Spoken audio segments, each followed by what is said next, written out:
Pneumonia. Definition. Pneumonia is an inflammation of the lung parenchyma caused by various microorganisms, including bacteria, mycobacteria, fungi, and viruses. Pneumonia arises from inflammation and infection of the lungs, specifically in the bronchioles and alveoli, which causes consolidation and interferes with gas exchange. Pneumonia is a lung infection that happens when an infection causes the air sacs in lungs to fill with fluid or pus that can make it hard to breathe in enough oxygen to reach bloodstream. Pneumonitis is a more general term that describes the inflammatory process in the lung tissue that may predispose and place the patient at risk for microbial invasion. Classification. Pneumonia is classified into 5. Community-acquired pneumonia, CAP. Hospital-acquired pneumonia, HAP. Pneumonia in the immunocompromised host. Aspiration pneumonia. 5. Ventilator-associated pneumonia, VAP. 1. Community-acquired pneumonia. CAP occurs either in the community setting or within the first 48 hours after hospitalization. The causative agents for CAP that needs hospitalization include Streptococcus pneumoniae, H. influenza, Legionella, and Pseudomonas aeruginosa. Only in 50% of the cases does the specific etiologic agent become identified. Pneumonia is the most common cause of CAP in people younger than 60 years of age. Viruses are the most common cause of pneumonia in infants and children. 2. Hospital-acquired pneumonia. HAP is also called nosocomial pneumonia and is defined as the onset of pneumonia symptoms more than 48 hours after admission in patients with no evidence of infection at the time of admission. HAP is the most lethal nosocomial infection and the leading cause of death in patients with such infections. Common microorganisms that are responsible for HAP include Enterobacter species, Escherichia coli, influenza, Klebsiella species, Proteus, Serratia marcescens, S. aureus, and S. pneumonia. The usual presentation of HAP is a new pulmonary infiltrate on chest X-ray combined with evidence of infection. 3. Pneumonia in the immunocompromised host. Pneumonia in immunocompromised hosts includes pneumocystis pneumonia, fungal pneumonias, and Mycobacterium tuberculosis. Patients who are immunocompromised commonly develop pneumonia from organisms of low virulence. Pneumonia in immunocompromised hosts may be caused by the organisms also observed in HAP and CAP. 4. Aspiration pneumonia. Aspiration pneumonia refers to the pulmonary consequences resulting from entry of endogenous or exogenous substances into the lower airway. The most common form of aspiration pneumonia is a bacterial infection from aspiration of bacteria that normally reside in the upper airways. Aspiration pneumonia may occur in the community or hospital setting. Common pathogens are S. pneumonia, H. influenza, and S. aureus. 5. Ventilator-associated pneumonia, VAP. When patient is on a ventilator may get pneumonia due to failure to expel out secretions, it's called VAP. Risk factors. The American Lung Association, ALA, 2019, lists the following risk factors for pneumonia. Advanced age. Debilitation, weakness. Nasogastric, NG, tube feedings aspiration. Aspiration related to impaired gag reflex. Poor oral hygiene. Decreased level of consciousness. Immobility. History of smoking. Close living quarters, Mycoplasma pneumonia. Multiple medical comorbidities. Residency in a long-term care facility. Recent or overuse of broad-spectrum antibiotic therapy. Prolonged intubation. General anesthesia. Transmission of organism from healthcare providers. Alcoholism. Immunosuppressive therapy.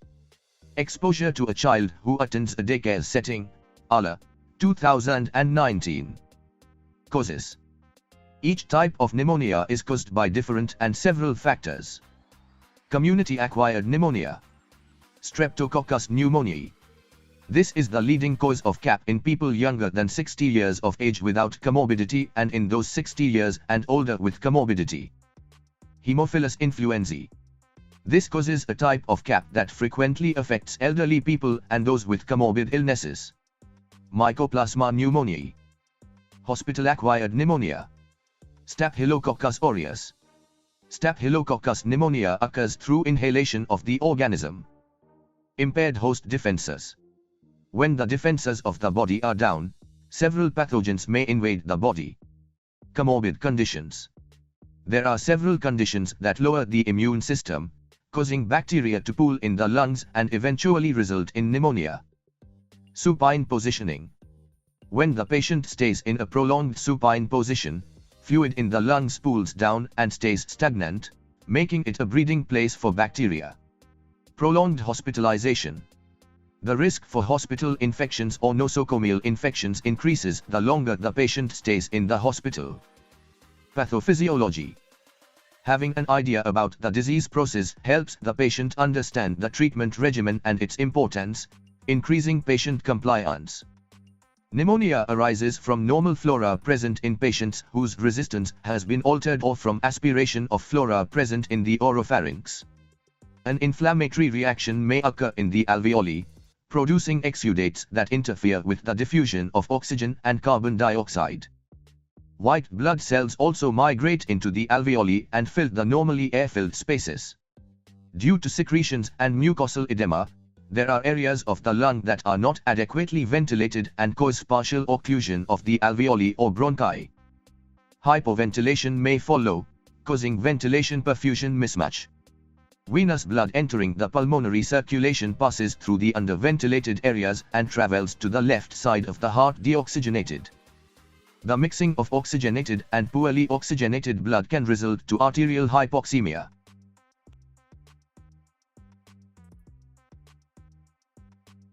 Clinical manifestations.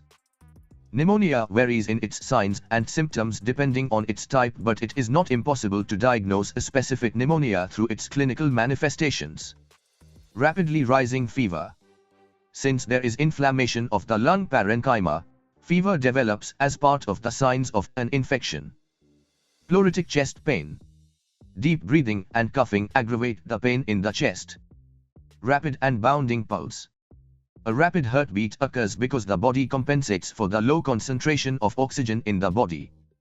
Tachypnea. There is fast breathing because the body tries to compensate for the low oxygen concentration in the body. Purulent sputum. The sputum becomes purulent because of the infection in the lung parenchyma, which produced sputum filled with pus. Assessment and diagnostic findings. Assessment and diagnosis of pneumonia must be accurate since there are a lot of respiratory problems that have similar manifestations. The following are assessments and diagnostic tests that could determine pneumonia. History taking. The diagnosis of pneumonia is made through history taking, particularly a recent respiratory tract infection. Physical examination. Mainly, the number of breaths per minute and breath sounds is assessed during physical examination. Chest X-ray identifies structural distribution, e.g., lobar, bronchial, may also reveal multiple abscesses, infiltrates, empyema, staphylococcus, scattered or localized infiltration, bacterial, or diffuse extensive nodular infiltrates, more often viral. In mycoplasmal pneumonia, chest X-ray may be clear. Fiber optic bronchoscopy may be both diagnostic, qualitative cultures, and therapeutic, re-expansion of lung segment. ABG's pulse oximetry. Abnormalities may be present, depending on extent of lung involvement and underlying lung disease. Gram stain cultures. Sputum collection, needle aspiration of empyema, pleural, and transtracheal or transthoracic fluids, lung biopsies and blood cultures may be done to recover causative organism. More than one type of organism may be present. Common bacteria include Diplococcus pneumoniae, Staphylococcus aureus, a hemolytic Streptococcus, Haemophilus influenzae, cytomegalovirus, CMV. Note: sputum cultures may not identify all offending organisms. Blood cultures may show transient bacteremia. CBC. Leukocytosis usually present, although a low white blood cell, WBC, count may be present in viral infection, immunosuppressed conditions such as AIDS, and overwhelming bacterial pneumonia. Erythrocyte sedimentation rate, ESR, is elevated. Serologic studies, e.g., viral or Legionella titers, cold agglutinins. Assist in differential diagnosis of specific organism. Pulmonary function studies. Volumes may be decreased, congestion and alveolar collapse, airway pressure may be increased and compliance decreased. Shunting is present, hypoxemia. Electrolytes. Sodium and chloride levels may be low. Bilirubin may be increased. Percutaneous aspiration open biopsy of lung tissues may reveal typical intranuclear and cytoplasmic inclusions, CMV, characteristic giant cells, rubeola. Medical management. The management of pneumonia centers is a step-by-step process that zeroes on the treatment of the infection through identification of the causative agent. Blood culture. Blood culture is performed for identification of the causal pathogen and prompt administration of antibiotics in patients in whom CAP is strongly suspected. Administration of macrolides. Macrolides are recommended for people with drug-resistant pneumonia. Hydration is an important part of the regimen because fever and tachypnea may result in insensible fluid losses. Administration of antipyretics. Antipyretics are used to treat fever and headache. Administration of antitussives. Antitussives are used for treatment of the associated cough. Bed rest. Complete rest is prescribed until signs of infection are diminished. Oxygen administration. Oxygen can be given if hypoxemia develops. Pulse oximetry. Pulse oximetry is used to determine the need for oxygen and to evaluate the effectiveness of the therapy. Aggressive respiratory measures. Other measures include administration of high concentrations of oxygen, endotracheal intubation, and mechanical ventilation. Nursing management. Nurses are expected to perform both dependent and independent functions for the patient to aid him or her towards the restoration of their well-being. Nursing assessment. Nursing assessment is critical in detecting pneumonia. Here are some tips for your nursing assessment for pneumonia. Assess respiratory symptoms. Symptoms of fever, chills, or night sweats in a patient should be reported immediately to the nurse as these can be signs of bacterial pneumonia. Assess clinical manifestations. Respiratory assessment should further identify clinical manifestations such as pleuritic pain, bradycardia, tachypnea, and fatigue, use of accessory muscles for breathing, coughing, and purulent sputum. Physical assessment. Assess the changes in temperature and pulse, amount, odor, and color of secretions, frequency and severity of cough, degree of tachypnea or shortness of breath, and changes in the chest X-ray findings. Assessment in elderly patients. Assess elderly patients for altered mental status, dehydration, unusual behavior, excessive fatigue, and concomitant heart failure. Diagnosis. Through the data collected during assessment, the following nursing diagnoses are made. Ineffective airway clearance related to copious tracheobronchial secretions. Ineffective breathing pattern related to fluid accumulation. Ineffective tissue perfusion related to limited surface area for gas exchange. Activity intolerance related to impaired respiratory function. Risk for deficient fluid volume related to fever and a rapid respiratory rate. Nursing care planning and goals. Planning is essential to establish the interventions that are appropriate for the patient's condition. Improve airway patency. Rest to conserve energy. Maintenance of proper fluid volume. Maintenance of adequate nutrition. Understanding of treatment protocol and preventive measures. Absence of complications. Nursing priorities. Maintain improved respiratory function. Prevent complications. Support recuperative process. Provide information about disease process, prognosis, and treatment. Nursing interventions. These nursing interventions, if implemented appropriately, would result in the achievement of the goals of the management of pneumonia. To improve airway patency. Removal of secretions. Secretions should be removed because retained secretions interfere with gas exchange and may slow recovery. Adequate hydration of 2 to 3 liters per day thins and loosens pulmonary secretions. Humidification may loosen secretions and improve ventilation. Coughing exercises. An effective, directed cough can also improve airway patency. Chest physiotherapy. Chest physiotherapy is important because it loosens and mobilizes secretions. Postural drainage. To promote rest and conserve energy. Encourage avoidance of overexertion and possible exacerbation of symptoms. Semi-Fowler's position. The patient should assume a comfortable position to promote rest and breathing and should change positions frequently to enhance secretion clearance and pulmonary ventilation and perfusion. To promote fluid intake. Fluid intake. Increase in fluid intake to at least 2 L per day to replace insensible fluid losses. To maintain nutrition. Fluids with electrolytes. This may help provide fluid, calories, and electrolytes. Nutrition-enriched beverages. Nutritionally enhanced drinks and shakes can also help restore proper nutrition. To promote patient's knowledge.